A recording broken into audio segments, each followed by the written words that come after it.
मी दामोदर पाटीलबा शेडगे, राहणार तनवाडी, तालुका घनसावंगी, जिल्हा जालना। मी माझ्या 3 एकर शेतीमध्ये खजुराचे पीक घेतलेले आहे। 3 एकर शेतीमध्ये एकूण झाडाची संख्या 181 रोपं बसलेली आहेत। याच्यामध्ये 25 बाय 25 वर याची लागवड केलेली आहे आणि याची लागवड केल्याच्या नंतर 2.5 वर्षानंतर मला पहिलं पीक चालू झालेलं आहे आणि पहिलं पीक चालू झाल्याच्या नंतर मला पहिल्या वर्षी 5 ते 6 टन माल निघाला होता।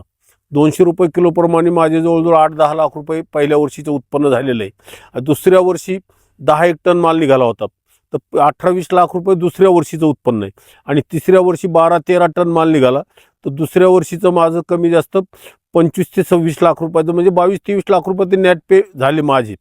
आता या वर्षी चौथं वर्षाचं पीक माझं कमीत कमी 15 टनापर्यंत राहील।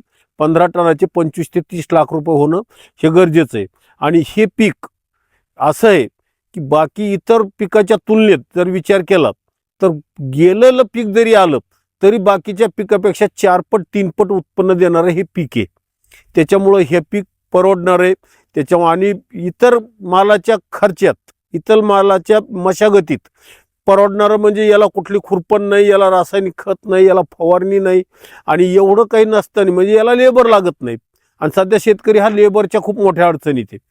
पैसे किती लावू शकतो पण लेबर आयत्या वेळेवर भेटणार नाही, पण याला लेबर लागत नसल्यामुळे त्याच्याकडून एक हे पीक चांगलं परवडणार आहे। आणि दुसरा सगळ्यात महत्त्वाचा मुद्दा म्हणजे याला कुठली आपत्तीचा त्रास होत नाही, याला कुठल्या आपत्तीला हे बळी पडत नाही, याला ना कुठला रोग पडत नाही, ना गारपिटीनं काही होत नाही, ना वारं कावधन आलं तरी काही होत नाही।